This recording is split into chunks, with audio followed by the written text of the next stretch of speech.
एक ओर जहां महिला और पुरुषों की इक्वालिटी के लिए जंग छिड़ी हुई है, वहीं एक जेंडर ऐसा भी है जो अपनी आइडेंटिटी के लिए आज तक लड़ रहा है।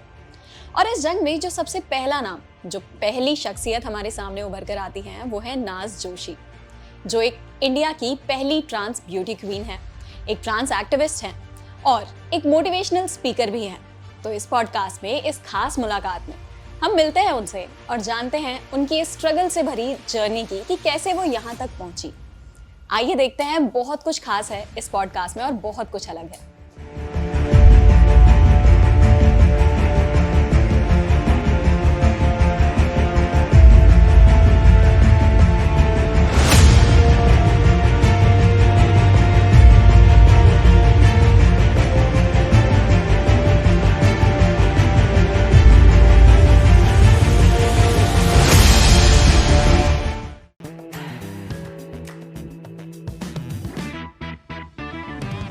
हेलो मैम, आई होप आपको यहाँ आने में कोई दिक्कत नहीं हुई and you are liking our setup.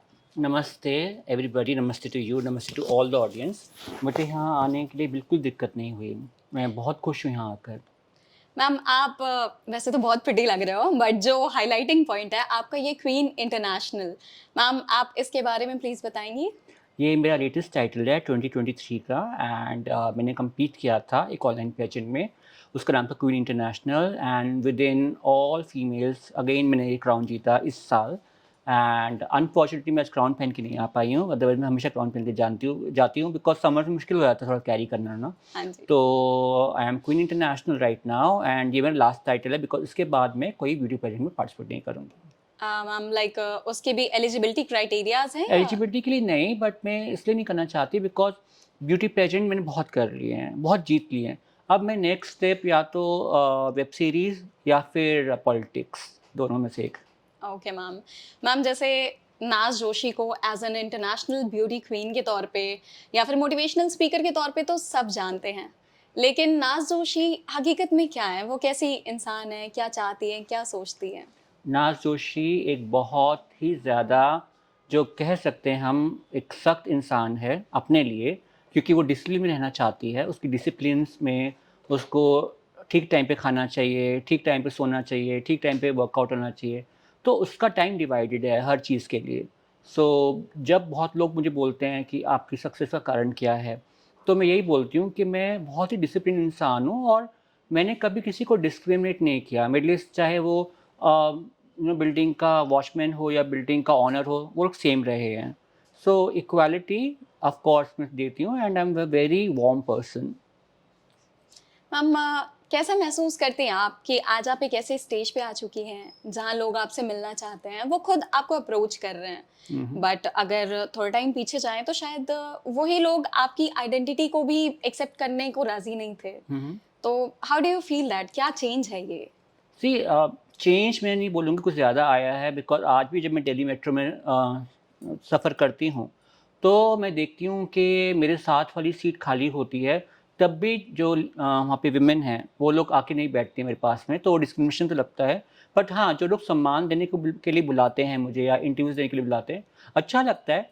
But मैं वहाँ अपने लिए नहीं जाती हूँ। आज मैं अपने लिए यहाँ नहीं आई हूँ, मैं अपने समाज के लिए आई हूँ, अपनी कम्युनिटी के लिए आई हूँ, ताकि दर्शकों को बता सकूँ कि इतना आसान नहीं होता है। आप लोग तो खाली छक्का हिजड़ा कुछ बोल के चले जाते हो, लेकिन क्या आपने कभी दर्द समझा है हमारा, हम किस दर्द से गुजरते हैं? तो वही चीज़ अगर आपके साथ में हो, आप मेट्रो में बैठे हो या बस पे बैठे हो और साथ वाली सीट आपकी खाली है, फिर भी लोग आपके साथ आके नहीं बैठ रहे हैं, तो सोचिए कितनी घिन वाली फीलिंग आती होगी। ऑफ कोर्स, मतलब शायद एक आम इंसान ये इमेजिन भी नहीं कर सकता है। यस। बट मैम लाइक आपने ये जो जर्नी तय की है इंटरनेशनल ब्यूटी क्वीन की, आपने कहाँ से सोचा, कब सोचा इसके बारे में? ओह! सोचा तो मैंने 1994 में था, जब सुष्मिता सेन और ऐश्वर्या राय क्राउन हुई थीं। उस टाइम हमारा सोशल मीडिया नहीं था, बट हाँ, अखबारें थीं। तो मैं हमारे पास में न्यूज़ मैगज़ीन होती थीं और बहुत सारी मैगज़ीन में उनकी कटिंग करके रखती थी। मुझे उनका क्राउन बहुत पसंद था। तो 94 में एक ख्वाब आया था कि काश इनकी जगह मैं भी हूँ एक टाइम पर। तो वो ख्वाब फिर छूट गया बिकॉज़ हम जैसे-जैसे अपनी लाइफ़ में आगे बढ़े, हमने जो है अपना फ़ैशन डिज़ाइनिंग का कोर्स किया, उसके बाद हम फ़ैशन डिज़ाइनर बने। फिर उसके बाद जब हम एक ध्येय पार कर रहे थे। उस टाइम पर हमें एक फोटोग्राफर ने सपोर्ट भी किया और स्पॉट भी किया। तो उन फोटोग्राफर की वजह से हम मॉडलिंग में चले आए और हम एक वो शो कर रहे थे, मतलब लड़कियों के लिए, miss India and Mrs India. वहाँ से हमको ऑफ़र आया कि भाई क्या आप खुद एक इंटरनेशनल पैgeant में जाना चाहेंगी?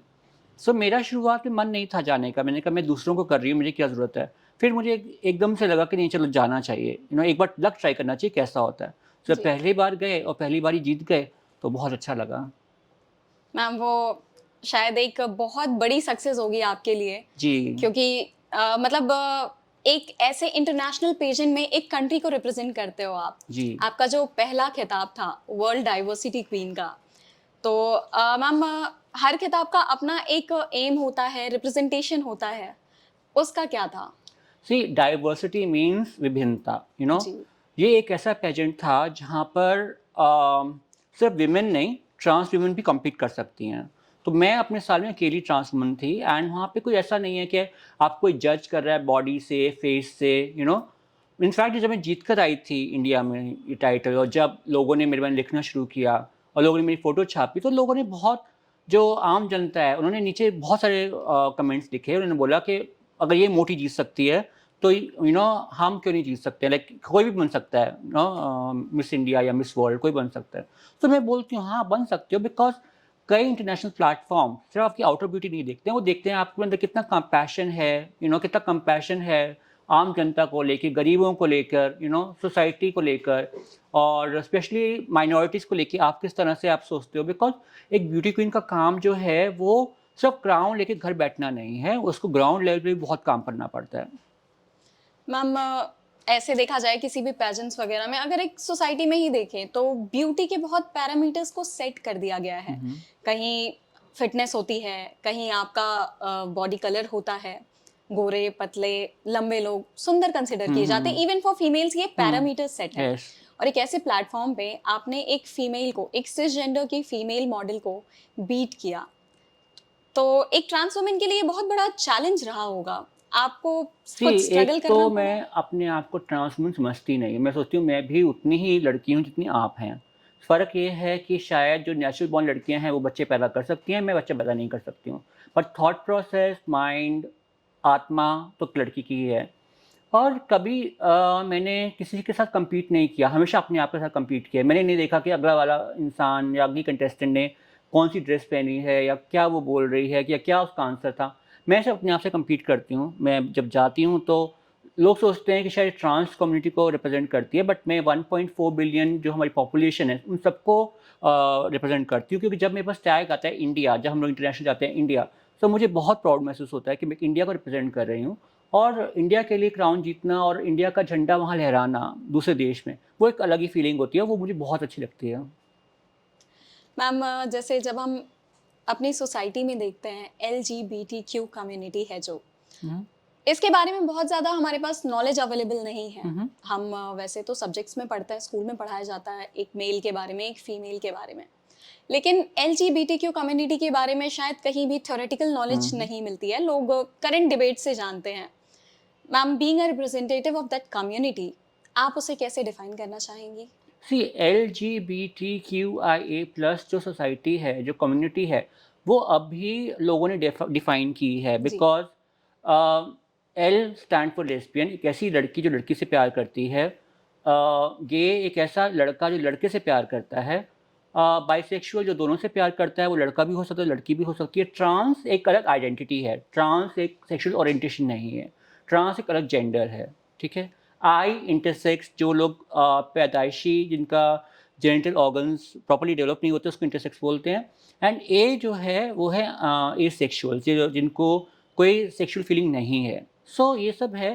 प्लस और भी लोग जुड़ते जा रहे हैं इस कैटेगरी के अंदर में। क्यू मीन्स क्यूअर, वो लोग अपने आप को किसी चीज़ से आइडेंटिफाई नहीं करते हैं कि ना लेस्बियन ना गे, वो सब कुछ हो सकते हैं होने को, क्वेयर हो गए। उसके बाद में अब बहुत लोग अपने आप को जेंडर नॉन कन्फर्मिस्ट बोलते हैं।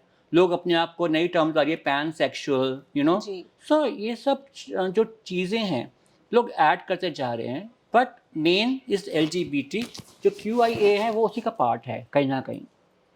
तो मैम जैसे पब्लिक डोमेन में इनके बारे में जितनी इंफॉर्मेशन अवेलेबल है, पहले सिर्फ LGBTQ था, फिर बाद में आई, फिर ए जुड़ गया, तो ऐसी कोई कम्युनिटीज का भी और आना बाकी है? यू नेवर नो, हो सकता है कि वापस और भी लोग जुड़ जाएं। बहुत ये है बिकॉज आजकल सब लोग ओपन हो रहे हैं अपनी आइडेंटिटी को लेके, सेक्सुअल आइडेंटिटी को लेकर, अपनी जेंडर आइडेंटिटी को लेके। तो हो सकता है कि आगे चल के हमें और भी टर्म्स उसमें जुड़ जाएं। मैम जैसे LGBTQ अभी सबसे ज़्यादा न्यूज़ में आया, करंट डिबेट्स में आया होमोसेक्सुअल मैरिजेस को लेकर के। वैसे तो कॉन्स्टिट्यूशन ऑफ इंडिया में राइट टू इक्वालिटी दिया है, आर्टिकल 21 के अंडर में राइट टू मैरिज भी दिया है, जो बहुत ही बेसिक ह्यूमन राइट है। हाँ, लेकिन अभी तक इंडियन गवर्नमेंट ने इसे अप्रूव नहीं किया है, लीगलाइज नहीं किया है।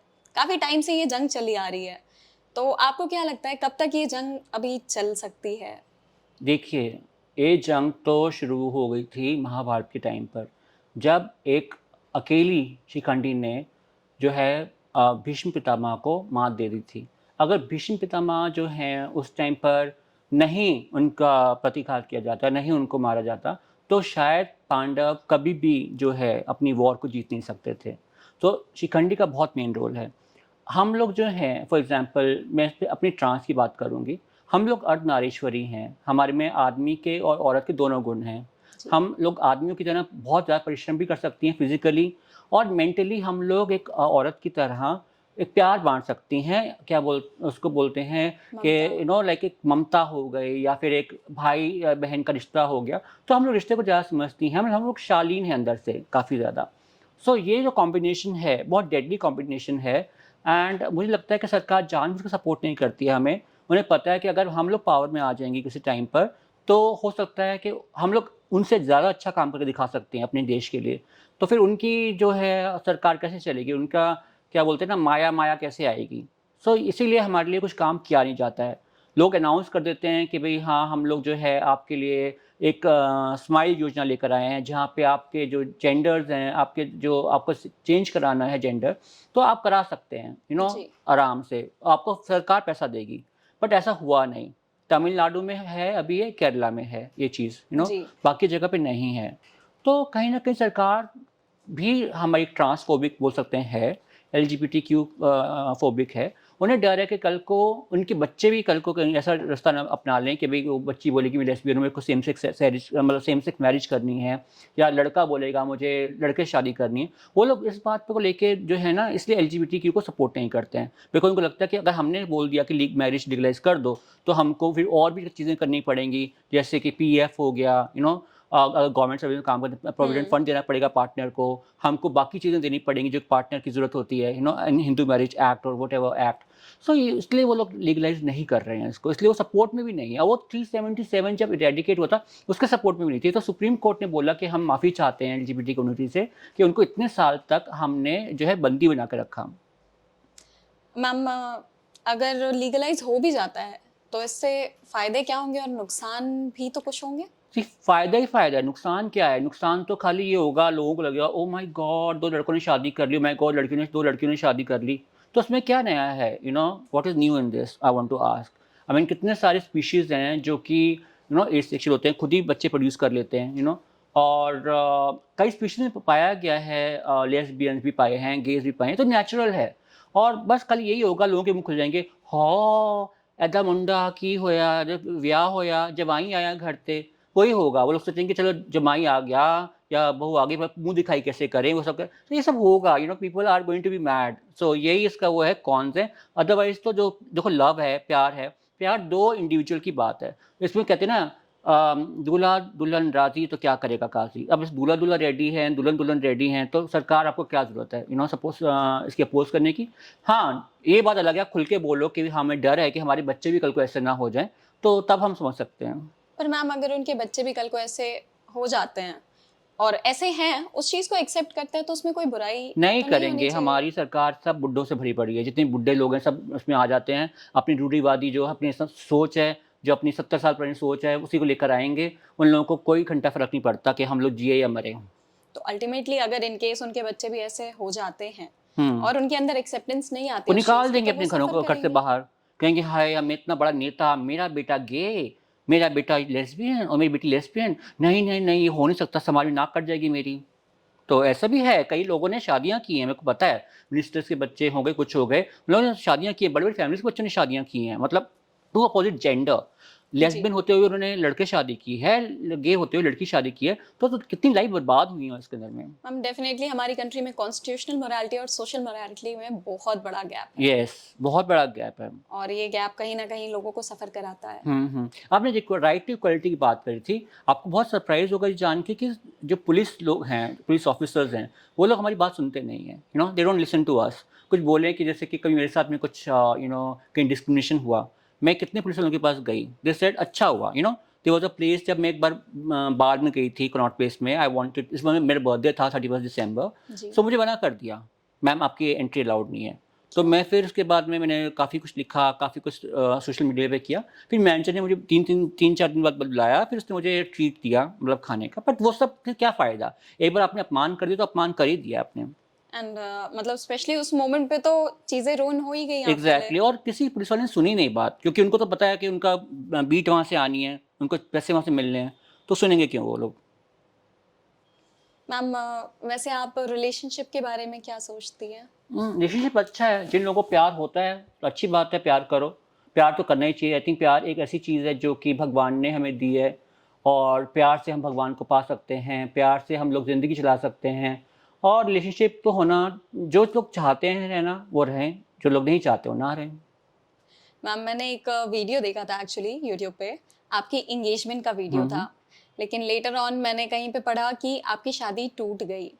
हाँ, टूट गई शादी, बिकॉज़ वो जो आदमी था उसको खाली मेरे से प्यार नहीं था, मेरे पैसों से प्यार था। जब तक मैं उसको पैसे देती थी वो खुश रहता था, जब मैं पैसे देना बंद कर दी तो बोला बाय बाय नमस्ते, किसी और से शादी कर ली जाकर। And I was okay, you know, because most of the relationship जो होते हैं ट्रांस के साथ में, मैंने गेज़ के और बाइसेक्सुअल की बात नहीं कर रही हूँ, ना लेस्बियन की बात कर रही हूँ, बट ट्रांस के साथ जो रिलेशनशिप होते हैं मेनली स्ट्रेट लड़के रखते हैं, और वो हमें सिर्फ फिज़िकली, मेंटली और सिर्फ मॉनिटरी के लिए यूज़ करना चाहते हैं। भाई ये तो ट्रांसजेंडर है, बहुत पैसे होंगे इसके पास में, चलो खींच लो पैसा। सो वो एक्सप्लॉइट करते हैं हमको। सो मैं तो दोबारा रिलेशनशिप में नहीं आना चाहती हूँ। तो मैम फ्यूचर के लिए आपका कोई प्लान नहीं है एज सच? क्या है होगा plan, you know, why do I need a plan, why do I need a boyfriend, why do I need a husband. मुझे हस्बैंड की ज़रूरत क्या है? मैंने बोला कि मैं अर्धनारीश्वरी हूँ। मेरे अंदर आधा आदमी है, आधी औरत है। वो आधा आदमी और आधी औरत दोनों एक दूसरे के लिए काफ़ी हैं। मैम तो जैसे आपने बोला कि एक रिलेशनशिप में हम्म। ट्रांसजेंडर्स के साथ अक्सर एक्सप्लॉइटेशन होता है, हम्म। तो क्या आपको कभी ऐसा भी लगा कि ये जो फेम आपको मिल रही है वो भी शायद इसीलिए मिल रही है क्योंकि आज आपको लोग जानते हैं, मतलब लोग आपको शायद बस इसीलिए पूछ रहे हैं क्योंकि लोग आपको जानते हैं, आपने एक सोशल स्टैंडिंग बना के रखी है, और अगर आपने कुछ अचीव नहीं किया होता तो शायद ये वैल्यू भी नहीं मिलती। नहीं मिलती, सी अचीव करने के बाद भी नहीं मिलती है। जैसे मैंने बताया कि दिल्ली मेट्रो में इन लोगों की जो औरतें हैं उनका रवैया अच्छा नहीं रहता है, उनकी आंखें बड़ी अजीब सी हो जाती हैं जब मैं लेडीज़ कोच में जाती हूँ, जबकि मैं विमन हूँ, मेरे को सरकार ने विमन करार किया हुआ है, मेरा आधार कार्ड विमन का है, उसके बाद भी जो है वो लोग वेलकमिंग नहीं है। एंड मैं यही बोलूँगी कि पहचान सिर्फ इंटरनेट पे है। मैं बोलूँ ना, जोशी गूगल पे सर्च करो तो गूगल तक है, आम जनता अभी भी नहीं जानती है मुझे। जब सुष्मिता सेन या ऐश्वर्या राय जीत कर आती हैं इंटरनेशनल पेजेंट, तो उस ही कंट्री के अंदर में एक ट्रांस क्यों जो है आप इग्नोर कर देते हैं। आप लोग उनको स्पेशली टेलीविज़न शोज़ पे ज़रूर बुलाते हैं, अब उनको इतना फेम देते हैं। मैं तो लेकिन अब इस टर्म पे पहुंच चुकी हूँ जहाँ जिस देश में लोग ट्रांसजेंडर को एक्सेप्ट नहीं करना चाहते, तो उसकी जो उसने कमाया है, जो उसने हार्ड वर्क किया है, हमने क्या हरनास कौर संधू से या फिर मानुषी चिल्लर से कम मेहनत की है? हमने भी उतनी मेहनत करी, उनसे ज़्यादा मेहनत की है, क्योंकि हमारे पास स्पॉन्सर भी नहीं थे। हमने अपना पैसा खर्च करके हम लोग अब्रॉड गए हैं। पर जिस देश में ट्रांसजेंडर को मान्यता नहीं है, तो उसकी अचीवमेंट्स क्या और उसकी नॉन अचीवमेंट्स क्या? मैम एटलीस्ट ऐसा माना जाता है कि हमारे समाज में अगर आपकी कोई वैल्यू नहीं है, आपने कल को अचीव कर लिया, तो शायद आपके पास एक वॉइस आ जाती है बोलने की। लेकिन जिन कम्युनिटी को सोशल एक्सेप्टेंस ही नहीं मिली है, उनके लिए फिर ये अचीवमेंट्स भी किसी काम की नहीं।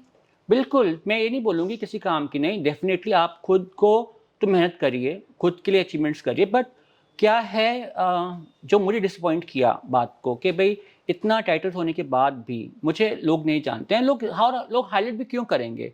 क्योंकि हाइलाइट कर दिया अगर हमारी न्यूज़ को, जैसे आप जोगिता मंडल की बात कर रही थी, आप जो है मानवी बंदोपाध्याय के बारे में बात कर रही जी। थी, उनको कौन जानता है? सिर्फ हम लोग, मीडिया लोग तो जानती है उनको। क्या आम जनता जानती है? नहीं जानती आम जनता। वो आम जनता तक न्यूज़ नहीं पहुंचाना चाहते, क्योंकि वो चाहते हैं कि ट्रांसजेंडर को घर से फेंका जाए, वो चाहते हैं कि माँ बाप एक्सेप्ट ना करें, वो चाहते हैं कि ट्रांसजेंडर ही ना रहें। तो इसलिए ये न्यूज़ नहीं पहुंचती उनके ट्रांसजेंडर के माँ बाप तक, क्योंकि पहुंच जाएगी तो वो एक्सेप्ट करने लगेंगे अपने बच्चों को।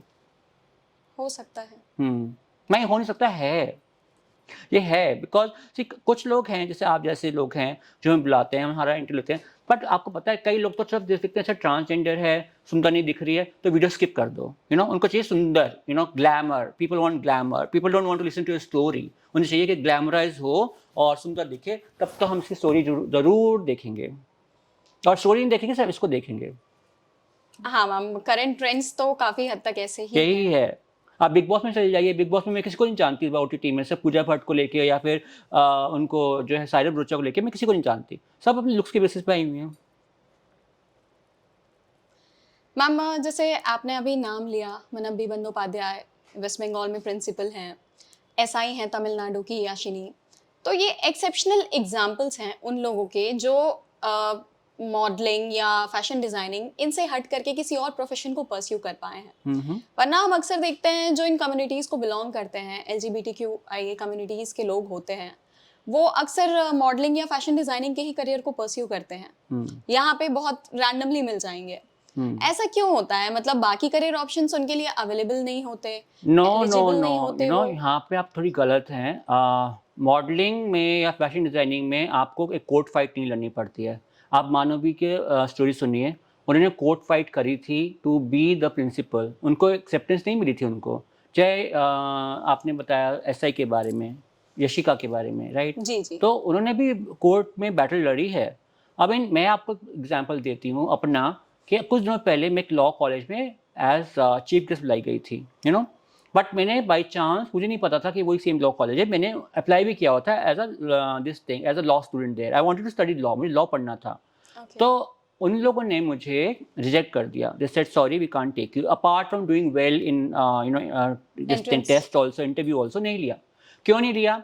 हमारे यहाँ बहुत बड़े घर के बच्चे आते हैं, ये क्वेश्चन पूछा मेरे से, और उसके बाद में वो ट्रांस को देखेंगे तो आपको क्या लगता है वो डर नहीं जाएंगे? आई सेड व्हाट, डर जाएंगे? मैंने कहा हमसे तो कोई नहीं डरता, जब बात करेंगे तभी तो खुलेंगे। एंड स्टूडेंट्स ने वेलकमिंग थे, ताली बजा रहे थे मेरे लिए जब आई वाज स्पीकिंग। तो उन्होंने उस ग्राउंड पे मुझे रिजेक्ट कर दिया कि ट्रांस है।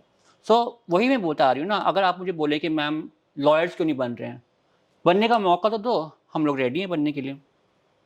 मैम काफ़ी जगह पे अपॉर्चुनिटीज़ होने के बावजूद मिल नहीं रही हैं। नहीं मिलती, बिकॉज कोई भी इंसान जो है ना सोचता है कि चलो ट्रांसजेंडर आ गई, हाय हाय, लोग कैसे देखेंगे, हमारे बाकी बच्चे क्या सोचेंगे, कहीं ऐसा ना हो कि भाई जो इनके पेरेंट्स आके बोलें या तो हिजड़े पड़ते हैं, हमें अपने बच्चों को नहीं डालना। सब लोग अपनी इमेज को लेके थोड़ा सा कॉन्शियस हैं।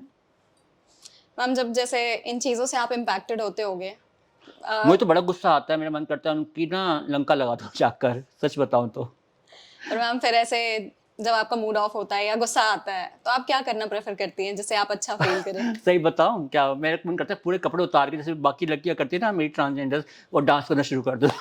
सीरियसली मेरे बस मन करता है मेरा, पर मैं कर नहीं पाती। सोचती चलो ये चीज़ इलीगल है ना, कहाँ से कहीं पुलिस पकड़ ले गई तो, बट घर आके थोड़ा सा ची करके बोल देती हूँ, और क्या करती हूँ, कुछ नहीं कर सकती हूँ मैं तो। और मैम क्या आप पार्टीज वगैरह में जाना पसंद करते हो? बिल्कुल भी नहीं, I don't like parties. Party में होता क्या है, शराबें पीनी है, सिगरेटें पीनी है, सब कुछ पीनी है, ये सब करके क्या फ़ायदा? चाहे वो स्टेट पार्टीज़ हों, गे पार्टीज़ हों, एंड ऑफ द डे सब लोग क्रूजिंग करते हैं। उसकी वाइफ आई, उसके हस्बैंड के साथ चली गई, इसका हस्बैंड आया, उस वाइफ के साथ चला गया। के पार्टीज़ में 2 कपल्स हैं, एक कपल दूसरे के साथ चला गया, उसके ये पार्टीज़ हैं? आई डोंट थिंक सो, ये तो सेक्स पार्टीज़ हो रही हैं। तो मैम जनरली जैसे एक आम पार्टी और एक इस ट्रांसजेंडर कम्युनिटी की पार्टी में फर्क होता है क्या? सिर्फ ट्रांसजेंडर कम्युनिटी की पार्टी अलग होती है। दैट इज़ लाइक जब हिजरा कल्चर के अंदर में व्हेन दे डू पार्टीज़, वो तो बहुत अच्छी होती हैं। वो तो मैं गई हूँ 1 बार 2 बार।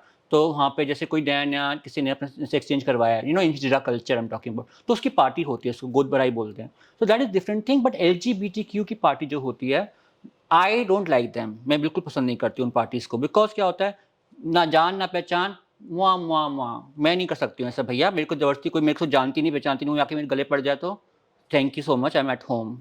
और एक बार मैं गई थी मैं झूठ क्यों बोलूँ, मेरा तो बर्थडे वाला दिन था एलजीबीटी का पार्टी में, उस टाइम पे नोकिया के फ़ोन आया करते थे, मैं नोकिया का फ़ोन उठा के कुछ रख ले गया।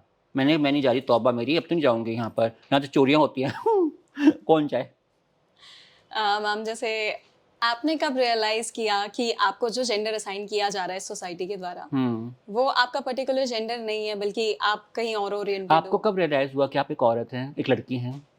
मैम शायद हमें बचपन से बताया गया। बताया गया या खुद फ़ील नहीं किया? मैम फील करने की जरूरत नहीं पड़ी बिकॉज जो बताया गया शायद चीजें वही थी। नहीं, हम लोग तो मैं बचपन से ही लगती था मैं लड़की हूँ, मुझे कभी किसी ने सिखाया नहीं कि तुम बोलते थे कि तुम लड़का हो, लेकिन मैं नहीं मानती थी, मैं कहती मैं तो लड़की हूँ, यू नो? सो वो रियलाइज़ेशन तो मेरे को बचपन से ही था। मेरे को एज़ लॉन्ग एज़ मैं जाती हूँ नर्सरी क्लास में, I was 3 and a half years old and वहाँ पे मुझे फर्स्ट टाइम स्टेज पे खड़ा किया गया एंड बोला गया वी आर पेपर डॉल्स, मुझे कपड़े बनाए गए, डॉल के कपड़े विद और पेपर से एंड आई तो loved it, I really love it and मुझे कभी रियलाइज़ नहीं हुआ कि मैं अलग हूँ, मुझे लगा कि हाँ, मैं एक औरत ही हूँ। हाँ, प्यूबर्टी एज में जब दाढ़ियाँ मूंछें आनी शुरू हो जाती थीं, तब बड़ा अजीब लगता था, जब लोग ताने मारते थे बिकॉज़ हमारा रूप तो लड़के जैसा है, भावनाएँ लड़कियों जैसी हैं। अब हम चाल मटक-पटक करके कोई कहता था लहर पेप्सी कोई बोल देता था हमको उस टाइम पर, ठीक है? कोई बोलता था हिल-डुल, ये भी बात बोलते थे हिल-डुल। तो ये तो मुझे बहुत बाद में पता चला कि एक ट्रांसजेंडर कम्युनिटी होती है एंड आप 6 से 7 सर्जरी करा सकते हैं। बट वो जो दौर था जहाँ लोग बोलते थे लहर पेप्सी और हिल-डुल और पता नहीं क्या-क्या, वो तो थोड़ा-सा मुश्किल लगता ही था, घर आए, घर आके रोए, स्लीपिंग पिल्स ली, सो गए, कैसे सामना करें, नहीं? तो बट यही पूछती थी भगवान से, भगवान मुझे क्यों बनाया ऐसा? और मैं हमेशा प्रे करती थी कृष्णा से, काश मुझे लड़की बना दो, कोई मैजिक बैंड कर दो, अगले जन्म तो बना ही देना। एक वो शो आता था ना, कौन-सा अगले जन्म जन्म वही वही बिटिया बिटिया, कीजिए। हाँ, तो मैं बोलती थी अगले जन्म मुझे वही करना ना, लड़की बनाना। तो लेकिन जब मैं एक पार्टी में, जिस बारे में बोला, वो वही अकेली एक पार्टी है जो मेरे को याद है और मैंने अटेंड करी थी लाइफ में, जी। जहाँ मुझे एक बहुत सुंदर ट्रांस वुमन मिली थी। मैं तो उनको जाके बोली कि ना ma'am you are so pretty, आप यहाँ क्या कर रही है? तो ये पार्टी है। कहती मैं भी तुम्हारी जैसी थी। आई वाज़ स्टन्ड, मैं बहुत ज़्यादा स्टन हो गई देखकर और उन्होंने मुझे इंस्पायर किया कि मैं अपना जेंडर चेंज करा सकती हूँ। मैम जैसे सच कुछ सिम्टम्स होते हैं, साइंस होते हैं क्या कि आप रियलाइज करते हो कि नहीं मेरा जेंडर जो असाइन किया जा रहा है वो तो कुछ और है लेकिन मैं इस जेंडर को बिलोंग नहीं पहली करती। बात तो ये डिज़ीज़ नहीं है, तो डिज़ीज़ में होता है सिम्पटम्स, कि कोरोना का यस। सिम्पटम क्या है, मलेरिया का सिम्पटम क्या है। तो जी जी बहन ये कोई बीमारी नहीं है, इसके जी। कोई सिम्पटम नहीं होते हैं। इसका खुद का सेल्फ रियलाइज़ेशन होता है कि भई हाँ, आप जो हैं एक पुरुष की तरफ अट्रैक्ट हो रहे हैं, ठीक है? और ये पता नहीं क्या है कि ना electro current kind of vibe आ जाती हैं। फॉर एग्ज़ाम्पल कि इवन मेल ऑल्सो, लाइक जब मैं स्कूल में थी लव लेटर्स आते थे, hi I want to take you on date, come with me for coffee, so मैंने तो नहीं बताया उनको कि मैं ट्रांस हूँ, या मैंने तो नहीं बताया कि मैं ट्रांस के उनको खुद ही दिखती थी लड़की मेरे अंदर में। So that is why to get offer from straight man, all the time. So यही था, कभी ऐसा हमको कोई सिम्टम नहीं है, there is no symptoms at all, you feel एकदम से लगता है अपने आप को। जब आप यंग हो रहे होते हो, आप चाहे जब आप भी यंग हो रहे होंगे, आपका अट्रैक्शन टुवर्ड्स बॉयज़ होगा बिकॉज़ अपोजिट वो स्ट्रेट हैं, और जेंडर्स। जो बॉयज़ हैं उनका अट्रैक्शन फीमेल से होता है। जी। सो इस तरह से लेस्बियन को फीमेल से होता है, गेज़ को मेन से होता है, ट्रांसजेंडर को स्ट्रेट मैन से होता है, तो ये होता है। तो बेसिकली ऐसा नहीं है मैम कि बाय बर्थ ये चीजें समझ में आ जाए। सी बाय बर्थ तो आप नहीं समझ पाएँगे, नहीं, जब बच्चा पैदा होता है तब तो आप समझ नहीं पाएँगे। जब बच्चा थोड़ा-सा बड़ा होता है, 4 साल की उम्र में, 4 साढ़े 4 साल की उम्र में, जब वो अपने टॉय से खेलना शुरू करता है, तब आपको थोड़ा समझ में आ जाएगा। तो हम जैसे हमने कई मूवीज वगैरह में देखा है कि हुँ, जैसे बच्चे होते हैं हुँ, तो ये थर्ड जेंडर कम्युनिटी के लोग आते हैं हुँ, आशीर्वाद देते हैं और हुँ। मूवीज में तो शायद ऐसा फिक्शन के लिए कर दिया जाता होगा कि उस टाइम पे अगर बच्चा मेल या फीमेल नहीं है तो वो वहीं पे उन्हें सौंप देते हैं कि आप ले हुँ, जाओ। हुँ। तो इज इट लाइक फिक्शनल, फिर ये रियलिटी नहीं होती होगी? सी रियलिटी ये है, सैडली रियलिटी है कि भाई जहाँ पे इंटरसेक्स मैंने बताया था मैंने आपको, जी ये सैडली रियलिटी है, बट आई थिंक बहुत वो बोलते हैं ना भाग्यहीन माँ-बाप होंगे जो अपने बच्चों को कर देते हैं, और ये क्राइम है, आपने जरूर। बच्चा पैदा किया है, अब बच्चा हो सकता था कल को अंधा निकलता, बहरा निकलता, तब भी आप अपने बच्चे को किसी को दे देते। तो वो तो उसका जेंडर जो है वो ठीक से डेवलप नहीं हुआ है। हो सकता है बड़े होके कल को आपको प्राउड करे, कल आपको जो है सेवा करे आपकी, हो सकता है लड़का लड़की से ज़्यादा सेवा करे आपकी वो। तो ये तो आई थिंक बहुत गलत बात है, ये होता है बट बहुत दुःख की बात है, ऐसा होता है, ऐसा नहीं होना चाहिए। मैम वैसे आपने जब अपने घर वालों को बताया कि आपका जेंडर ये नहीं है, आप कुछ और फील करते हो, तो उनका रिएक्शन क्या था? Like what was that? Time? बताने की ज़रूरत नहीं पड़ी उनको, पता चल गया था हिल-डुल देख के, लाइक फ्रॉम माय डॉल्स के साथ खेलती थी मैं, ठीक है? मम्मी की लिपस्टिक उठाई, टक टक टक टक शुरू हो गई, ठीक है? मम्मी की दुपट्टा उठाया, साड़ी बाँध दी, गाना शुरू कर दिया टेप रिकॉर्डर पे, डिस्को दीवानी, नाज़िर हसन का, डांस करती थी और मेरी माँ भी आओ सहेलियों आओ डांस देखें और डांस देखें, दिस टू थिंक लाइक बच्चे हैं ना लाइक दैट वे। जी, लेकिन वो बाद में पता चला उनको कि भी शी इज़ लाइक अलग है, इंटरेस्ट ही उधर है। भगा दो घर से, तो भगा दिया फिर उसके बाद उन्होंने, बचपन 7 साल की उम्र में भगा दिया मुझे। मैम, जैसे मैंने आपकी स्टोरी पढ़ी थी, हुँ, तो आपका बचपन काफ़ी स्ट्रगलफुल रहा है। हाँ। आपने स्पेशली अपनी एजुकेशन के लिए बहुत ज़्यादा स्ट्रगल जी, किया जी, है। जी। तो how could you achieve this?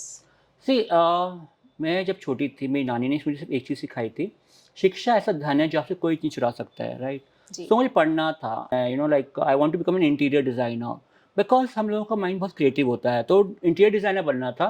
But unfortunately मैं एंट्रेंस एग्ज़ाम क्लियर नहीं कर पाई, तो मेरी सिस्टर ने बोला, विवेका बाबा जी ने बोला सिस्टर ने कि तुम अच्छा डिज़ाइन करती हो, तुम डिज़ाइनर क्यों नहीं बन जाती हो, तो उन्होंने मुझे निफ्ट के बारे में गाइड किया, मैं निफ्ट आई दिल्ली में। तो जब मैं निफ्ट में दिल्ली में आई, इनटू 1999 टू 2001 में जब मैंने कोर्स किया अपना, तब मुझे मालूम पड़ा कि एलजीबीटी की सोसाइटी क्या होती है, और तब मुझे लगा कि मैं अकेली नहीं हूँ इस दुनिया में, जैसी हूँ बाकी लोग भी हैं। तो मैम, वहाँ से फिर आपने आगे की पढ़ाई के लिए क्या किया? मैंने आगे अपना एमबीए कंप्लीट किया फ्रॉम आईएमटी गाज़ियाबाद, एंड मुझे फर्स्ट जॉब मिली ऋतु कुमार के साथ में, मेरी जी, ड्रीम डिज़ाइनर दोनों, ऋतु कुमार, ऋतु बेरी। वहाँ पे ये दिक्कत थी कि जैसे आपने बोला कि भई हम लोग बाकी ट्रांसजेंडर्स को क्यों नहीं देख पाते हैं, तो ये चीज़ थी जब मैं ऋतु कुमार के साथ में ऋतु बेरी के पास जॉब कर रही थी, तो लोग ये बोलते थे ओह माय गॉड क्या दिन आ गए हैं, पहले लड़कियों से हमें ऑर्डर लेने पड़ते थे, अब हीरों से लेना पड़ेगा ऑर्डर। सो उस टाइम पे मैं बहुत सेंसिटिव थी, आज की तरह नहीं, आज मैं बहुत बोल्ड लड़की हूँ, बिकॉज़ प्रियंका चोपड़ा ने एक बार बोला है कि good girls don't make history, bold girls make, so I am a bold girl today.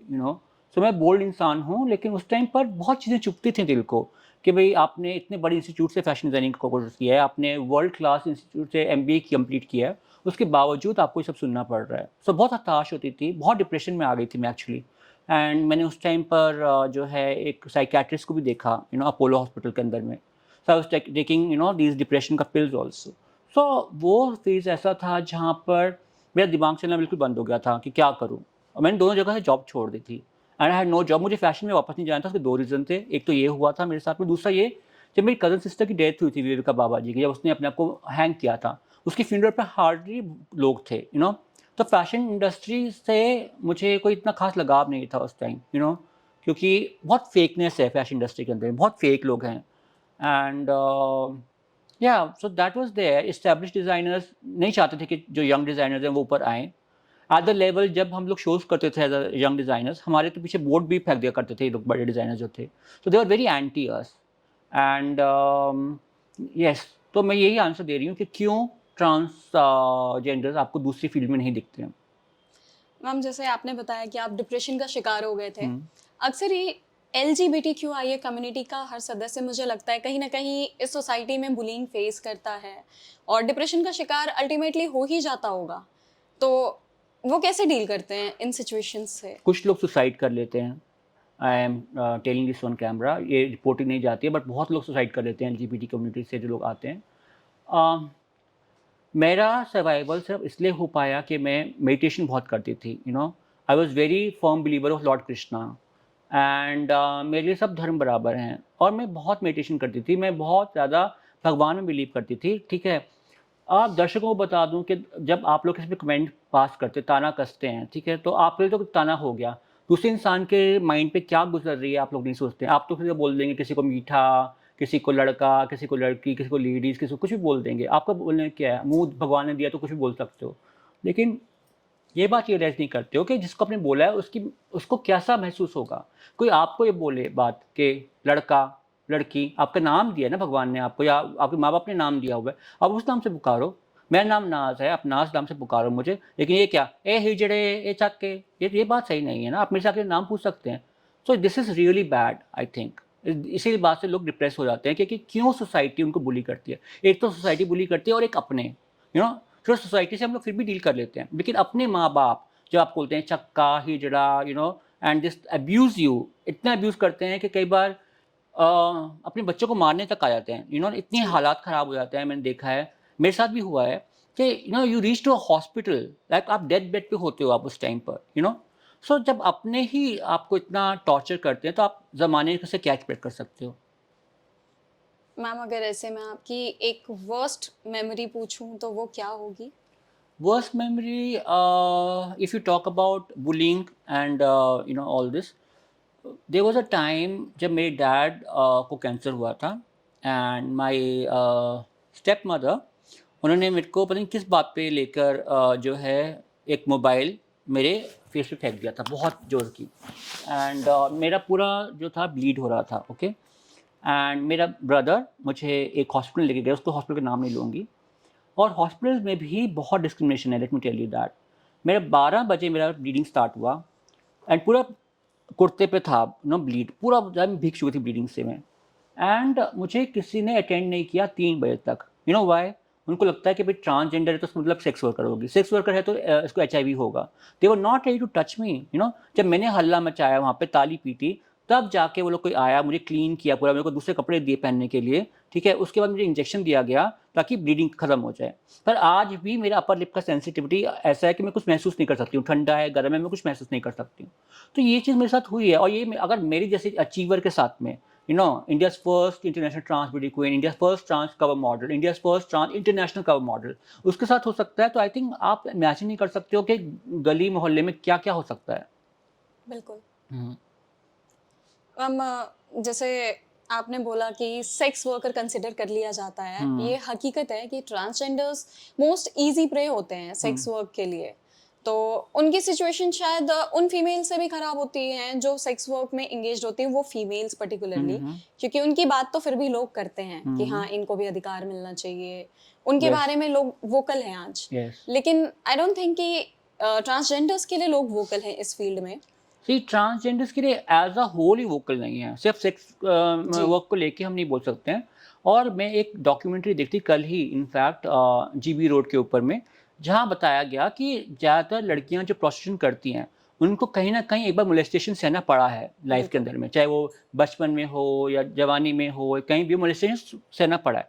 Similarly with trans community also, जो लोग सेक्स वर्क करते हैं उनके साथ भी मोलेस्टेशन हो चुका है। जैसे मेरे साथ गैंग रेप हुआ था, मैंने बताया आपको, कई लड़कियों के साथ में मोलेस्टेशन होता है, बिकॉज कोई उनके घर वाले ही करते हैं, कभी कोई मामा कर देता है, चाचा कर देता है, कजन्स कर देते हैं। सो ये होता है, मोलेस्टेशन होता है, तो इसी वजह से वो लोग सेक्स वर्क पे उतर आती हैं। एंड मैम वहाँ पे तो उनकी कंडीशन शायद और ज़्यादा पुअर होती है। सी यहाँ पे भी डिपेंड है ना, अभी कई हाई क्लास प्रॉस बन चुकी हैं हमारी कम्युनिटी से, जो कि गुड़गांव में जाती हैं, गुड़गांव में जाकर अपना लाइक वर्क करती हैं, तो उन लोगों की लाइफ भी थोड़ी सी डिफ़िकल्ट तो है। देखो मैं ये नहीं बोलूँगी कि ईजी है, क्योंकि कब कोई आपको गोली से उड़ा दे आपको पता नहीं है, जी। आप फॉर एग्जांपल वो लोग मनी के लिए कर रही हैं, और कोई हेट्रेड वाला आदमी आ गया, जाट गुजर कोई भी इंसान आ गया जो उसको पसंद नहीं करता है, जो लाइक नॉट इवन जाट गुजर को मैंने क्यों बोलूँ मैं, कोई हिंदू आ गया, कोई मुसलमान आ गया, कोई कम्युनिटी से आ गया, जो सोचता है कि ट्रांसजेंडर होना ही पाप है, और वो उनको ख़त्म कर दे। और रात रात को देखिए जाती हैं लड़कियां 12-1 बजे, और सर्वाइवल के लिए, अपने खुशी से तो कोई नहीं कर रहा है ना, 2 वक्त की रोटी खाने के लिए उनको अपना बदन नोचवाना पड़ रहा है, which is so bad, and उनकी life is always at risk. कोई भी इच्छा से तो नहीं जाता वहाँ। हाँ, कोई खुश होकर तो नहीं जाता है। अगर अब उनको पास जॉब्स होती आज की डेट में, या उनको किसी अच्छे कॉलेज में एडमिशन दिया होता, तो क्यों जाते? हम लोग सब we want to become CEOs of the company, presidents of the company, and we really want to do lot of things, but हमें कंपनीज वो मौका देती ही नहीं है। और अगर मौका देती हैं तो कितना सैलरी देंगे? 12,000 15,000। 12-15,000 में क्या होता है? या तो आप एक अच्छी सैलरी दीजिए ना, आप स्किल ट्रेनिंग दीजिए, स्किल ट्रेनिंग भी आप नहीं देना चाहते हैं उन बच्चों को, ठीक है। आप चाहते हैं बस खाली हम अपने नाम के लिए कि हमने डाइवर्सिटी रखी हुई है, अपने यहाँ पर इंक्लूजन रखा हुआ है, तो हमने इनको हायर कर लिया। बट क्या उनको हायर करने से पहले अपने अपना वर्क प्लेस को सेंसिटाइज किया है? नहीं किया है। लोगों में सेंसिटिविटी नहीं है इस चीज़ को लेकर। इवन अगर आप किसी वर्क प्लेस में हैं तो आपके कलीग्स ही शायद आपसे बहुत अच्छा बर्ताव ना करें। कॉलीग्स तो बात की बात है, हमारे तो माँ बाप भी अच्छे से बात नहीं करते हैं। माँ मेरी बात ही बोलती है, क्या मेरा gender she never is female, but बोलती है मर जा मर जा मर जा मर जा। सो मैं मर जा क्या, मर जाना तो सबको ही है एक न एक दिन, उनके करने से थोड़ा मैं आज मर जाऊंगी। मैम जैसे आपने सर्जरी कराई, हाँ। उसके बाद आप एक फीमेल बन गए, हम्म उसके बाद आप लौटकर घर को गए?